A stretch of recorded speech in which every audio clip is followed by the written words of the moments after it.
স্বাগত দীপ্ত সংবাদে। আপনাদের সঙ্গে আছি আমি নাহিদ আশরাফ রাজীব।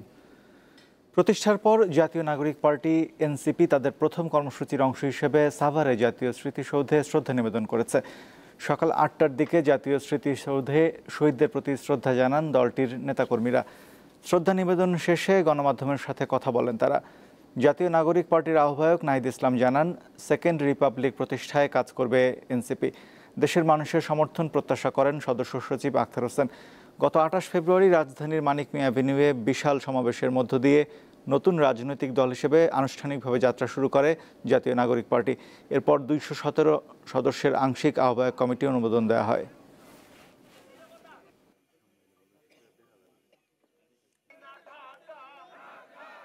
আমরা গণপরিষদ নির্বাচনের কথা বলেছি এবং একই সাথে সে গণপরিষদ নির্বাচনে যারা জয়ী হবেন তারা সংসদ সদস্য হিসেবেও ভূমিকা পালন করবেন, তেমন প্রস্তাবনা আমাদের পক্ষ থেকে আছে।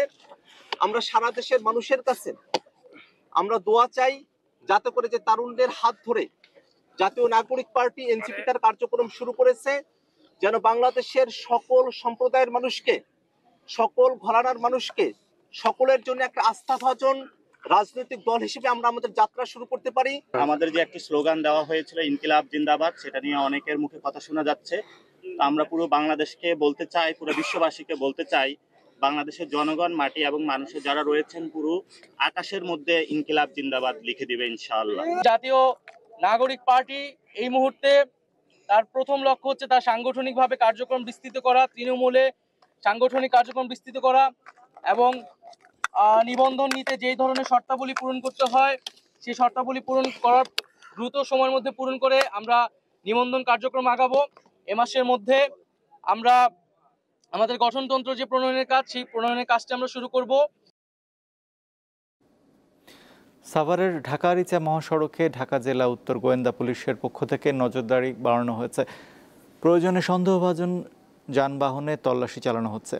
মঙ্গলবার সকাল পর্যন্ত ২৪ ঘন্টায় ডিবি পুলিশের এই বিশেষ কার্যক্রমে পেশাদার ৫ জন ছিনতাইকারীকে আটক করা হয়। ঢাকা জেলা উত্তর গোয়েন্দা পুলিশের ভারপ্রাপ্ত কর্মকর্তা জানান, ঈদকে কেন্দ্র করে রমজান মাসে ঢাকা-আরিচা মহাসড়কে ছিনতাই ডাকাতি বেড়ে যাওয়ার আশঙ্কায় এই অভিযান চালানো হচ্ছে। এর ধারাবাহিকতায় সাভারের হেমায়েতপুর, ব্যাংকটাউন ও বাজার বাসস্ট্যান্ড এলাকায় অভিযান চালিয়ে ওই পেশাদার ৫ ছিনতাইকারীকে আটক করা হয়। মেহেরপুরে ইসলামী ব্যাংকের বামন্দি এজেন্ট শাখা থেকে ৮ লাখ টাকা চুরি গেছে। গাংনী থানা পুলিশ জানায়, গত রাতের কোনো এক সময় দুর্বৃত্তরা ব্যাংকের গ্রিল কেটে ভেতরে প্রবেশ করে এই ঘটনা ঘটিয়েছে। ব্যাংকটির বামন্দি এজেন্ট শাখার ব্যবস্থাপক জানান, সোমবার কাজ শেষে ৮,১০,০০০ টাকা ভল্টে রেখে কর্মরতরা সবাই চলে যান। মঙ্গলবার সকাল ৯টার দিকে ব্যাংকের ক্যাশিয়ার অফিসে গিয়ে প্রথমে ঘটনাটি বুঝতে পারেন।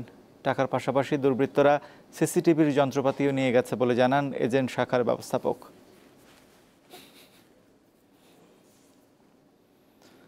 গোপালগঞ্জে একটি নসিমন নিয়ন্ত্রণ হারিয়ে সড়ক থেকে বিলের পানিতে পড়ে গিয়ে ২ জন নিহত হয়েছেন, আহত হন আরও ২ জন।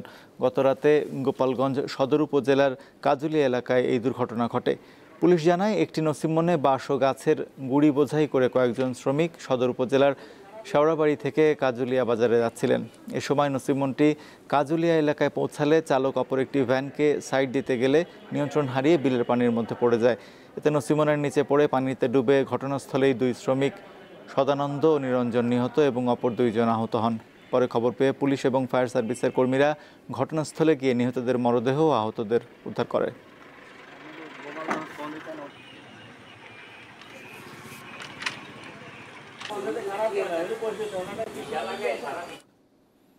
এবার কেওয়াই স্টিল চট্টগ্রাম সংবাদ।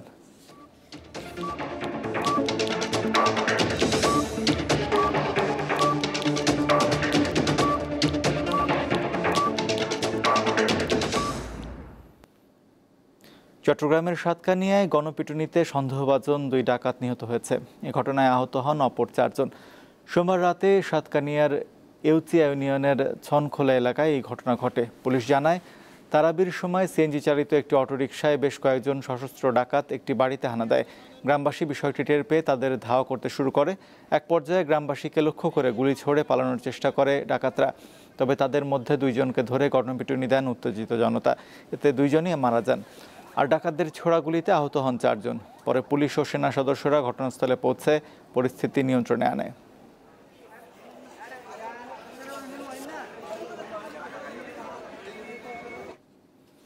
এবারে জানবো রাজধানীর ঈদ বাজারের খবর। আমাদের সাথে যুক্ত আছেন সহকর্মী সঞ্জিদা প্লাবনী। প্লাবনী, মেয়েদের পছন্দের শীর্ষে কোন পোশাকগুলো? দাম নিয়ে ক্রেতা বিক্রেতারা কি বলছেন?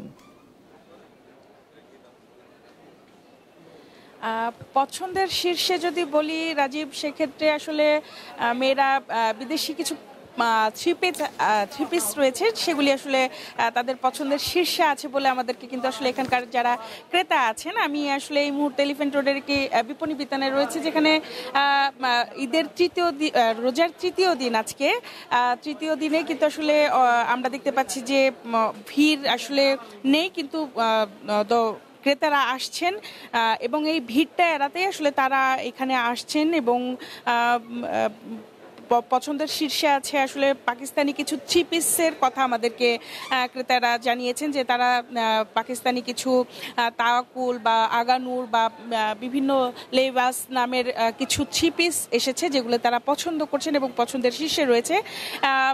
ক্রেতাদের সাথে আসলে আমাদের কথা হয়েছিল, তারা বলছেন যে তারা তাদের পছন্দ আসলে ঈদ বছরে একবার যেহেতু আসে, সেহেতু ওই দিনটা তারা স্পেশালভাবে সাজার জন্য তারা তাদের সবচেয়ে সুন্দর লাগার জন্য যে আসলে পোশাকটি পরতে চান, সেই পোশাক কেনার জন্য তারা আসলে দীর্ঘদিন থেকে প্রস্তুতি নিয়েই কিন্তু আসলে এই শপিং মলগুলিতে আসেন। আর দামের কথা যেটি জিজ্ঞাসা করছিলেন রাজীব, মিশ্র প্রতিক্রিয়া কিন্তু আমাদেরকে আসলে ক্রেতা বিক্রেতা দুজনেই জানিয়েছেন। ক্রেতারা যেটা জানিয়েছেন যে কিছু কিছু ক্ষেত্রে তারা সন্তুষ্টি জানাচ্ছেন যে হ্যাঁ ঠিক আছে, আবার কিছু ক্ষেত্রে বলছেন যে অনেক বেশি দাম চাচ্ছেন। যেমন কিছুক্ষণ আগে এক ক্রেতার সাথে কথা হয়েছিল, যারা আমাদেরকে জানিয়েছেন যে থ্রি পিসগুলি তারা হয়তো অন্য শপিং মলগুলিতে যেখানে 7,000-এ পাচ্ছেন, এটা সেখানে 10,000 চাচ্ছে।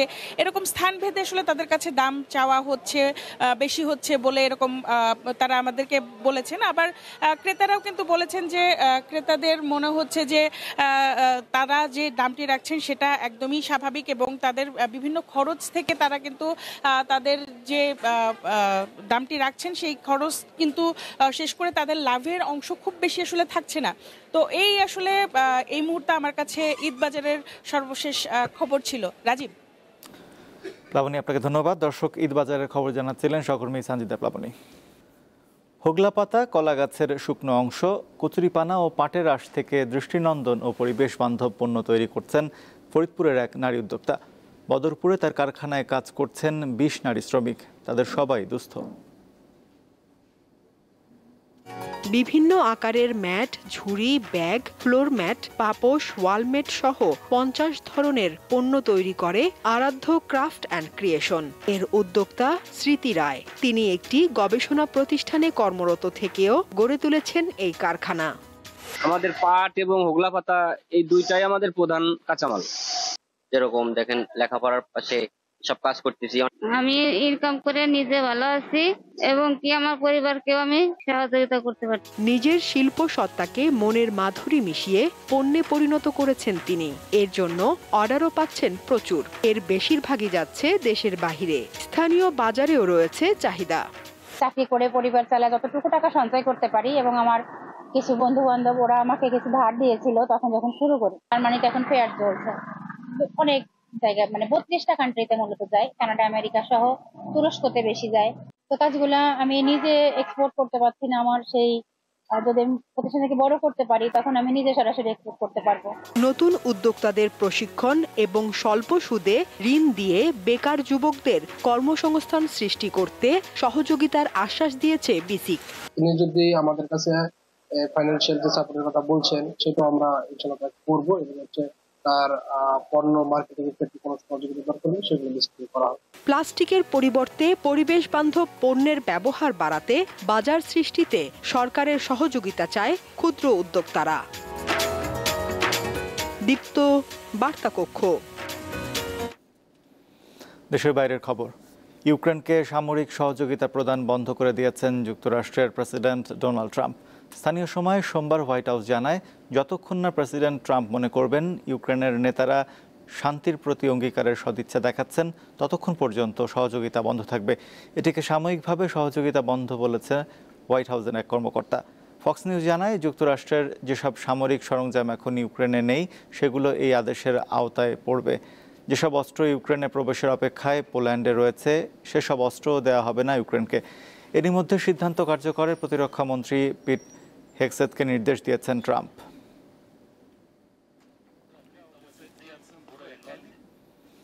দুই প্রতিবেশী কানাডা ও মেক্সিকোর পণ্য আমদানির ওপর 25% শুল্ক আরোপে কার্যকর করতে যাচ্ছে যুক্তরাষ্ট্র। স্থানীয় সময় মঙ্গলবার থেকে বিষয়টি কার্যকর হবে বলে ঘোষণা দেন মার্কিন প্রেসিডেন্ট ডোনাল্ড ট্রাম্প। এ বিষয়ে আলোচনার কোনো সুযোগ নেই বলেও উল্লেখ করেন তিনি।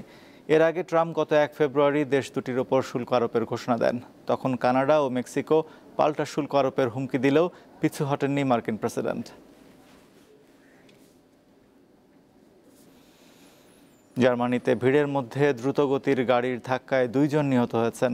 আহত হন অন্তত 25 জন। স্থানীয় সময় সোমবার ম্যানহাইম শহরে এই দুর্ঘটনা ঘটে। পুলিশ জানায়, কার্নিভাল উপলক্ষে শহরের কেন্দ্রে অবস্থিত প্যারেড প্ল্যাটস স্কয়ার থেকে ওয়াটার টাওয়ারের দিকে যাচ্ছিল লোকজন। এ সময় কালো রঙের একটি প্রাইভেট কার দ্রুত গতিতে সেই ভিড়ের মধ্যে ঢুকে পড়ে। পরে অভিযান চালিয়ে সন্দেহভাজন একজনকে আটক করা হয়। ঘটনাটি দুর্ঘটনা নাকি পরিকল্পিত হামলা তা এখনও নিশ্চিত করা যায়নি। খেলার খবর। আইসিসি চ্যাম্পিয়ন্স ট্রফির প্রথম সেমিফাইনালে মুখোমুখি হচ্ছে ভারত ও অস্ট্রেলিয়া। দুবাই আন্তর্জাতিক স্টেডিয়ামে খেলা শুরু হবে বাংলাদেশ সময় বেলা 3টায়। গ্রুপ পর্বের 3 ম্যাচের সব কয়টিতে জিতে সেমিতে পা রেখেছে ভারত। তাদের কারণেই এবারের আসরটি হচ্ছে হাইব্রিড মডেলে। দুবাইয়ে ঘাঁটি গেড়েছে ম্যান ইন ব্লুরা। সেখানেই সব ম্যাচ খেলায় সেমিফাইনালে বাড়তি সুবিধা পাচ্ছে রোহিত শর্মার দল। এই অস্ট্রেলিয়ার কাছে হেরেই 2 বছর আগে ঘরের মাঠে ওয়ানডে বিশ্বকাপের শিরোপা পুনরুদ্ধার হয়নি তাদের। একই ফরম্যাটে অজিদের বিপক্ষে তাই বাড়তি প্রেরণা থাকছে ভারতের জন্য। অন্যদিকে প্রোটিয়াদের বিপক্ষে ম্যাচটি বৃষ্টিতে ভেসে যাওয়ায় রান রেটে পিছিয়ে থেকে সেমিতে পা রেখেছে অস্ট্রেলিয়া। নিজেদের ফাইনালের টিকিট নিশ্চিতের সাথে সাথে মূল আয়োজক দেশ পাকিস্তানে ফাইনাল ম্যাচ নিয়ে যাওয়ার দায়িত্ব এখন অজিদের কাঁধে।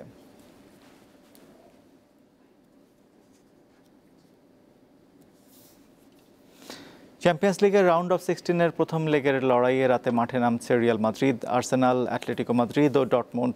ঘরের মাঠে নগর প্রতিদ্বন্দ্বী অ্যাটলেটিকোর বিপক্ষে লড়বে রিয়াল, আর পিএসভির প্রতিপক্ষ আর্সেনাল। ডর্টমুন্ড খেলবে লিলের বিপক্ষে। সবগুলো ম্যাচই শুরু হবে রাত 2টায়। এছাড়া রাত 12:15টায় ক্লাব বুর্গের মুখোমুখি হবে অ্যাস্টন ভিলা। চ্যাম্পিয়ন্স লিগের রাজা বলা হয় রিয়াল মাদ্রিদকে, তবে এই নামটির প্রতি সুবিচার করতে বেশ কাঠখড় পোড়াতে হচ্ছে 15 বারের চ্যাম্পিয়নদের। এবার নতুন নিয়মের আসরে শেষ ষোলোতে তাদের প্রতিপক্ষ অ্যাটলেটিকো মাদ্রিদ। ঘরের মাঠে ফেভারিট হিসেবে নামবে রিয়াল, তবে এখানে কয়েকদিন আগে লা লিগার ম্যাচে অ্যাটলেটিকোর বিপক্ষে ড্র করেছে আনচেলত্তির শিষ্যরা, তাই কিছুটা চাপে থাকবে লস ব্লাঙ্কোরা। অবশ্য পরিসংখ্যান বলছে ভিন্ন কথা। চ্যাম্পিয়ন্স লিগে 1958-59 সেশন থেকে এখন পর্যন্ত 5 মৌসুমে মুখোমুখি হয়েছে 2 দল, তবে কোনোবারই রিয়ালকে টপকাতে পারেনি অ্যাটলেটিকো। চলতি মৌসুমে ম্যানচেস্টার সিটি থেকে আসা রোজি ব্লাঙ্কো শিবিরে উঠছে আর্জেন্টাইন তারকা হুলিয়ান আলভারেজ। তার দাপটে লিগেও আলো ছড়াচ্ছে অ্যাটলেটিকো। তবে প্রতিপক্ষ যখন রিয়াল মাদ্রিদ, তখন বাড়তি চাপ নিয়ে মাঠে নামবে সিমিওনের শিষ্যরা। এই ম্যাচের আগে কোপা দেল রের হাই ভোল্টেজ ম্যাচে বার্সার বিপক্ষে রোমাঞ্চকর লড়াই উপহার দিয়েছে তারা, তাই সেই আত্মবিশ্বাস কাজে লাগাবে রিয়ালের বিপক্ষে। এদিকে প্রিমিয়ার লিগে দারুণ সময় পার করছে আর্সেনাল। সেই ধারাবাহিকতা বজায় চলছে চ্যাম্পিয়ন্স লিগে। শেষ ষোলোতে তাদের প্রতিপক্ষ পিএসভি আইন্ডহোভেন, যাদের বিপক্ষে 2006-07 মৌসুমে শেষ ষোলো থেকে বিদায় নেওয়ার ক্ষত আছে গানারদের। এমি মার্তিনেজের অ্যাস্টন ভিলাও চলছে দারুণ গতিতে। ক্লাব বুর্গের বিপক্ষে এবারই দলটি প্রথম মুখোমুখি হবে চ্যাম্পিয়ন্স লিগে। ঈশান হাসান, দীপ্ত স্পোর্টস। এই ছিল এখনকার আয়োজনে। আমাদের পরবর্তী সংবাদ বেলা 3টায় দেখার আমন্ত্রণ রইল। এছাড়া আরও তথ্য বিনোদনের খবর পেতে যুক্ত থাকুন দীপ্ত টিভির ডিজিটাল প্ল্যাটফর্মগুলোতে। ধন্যবাদ সবাইকে।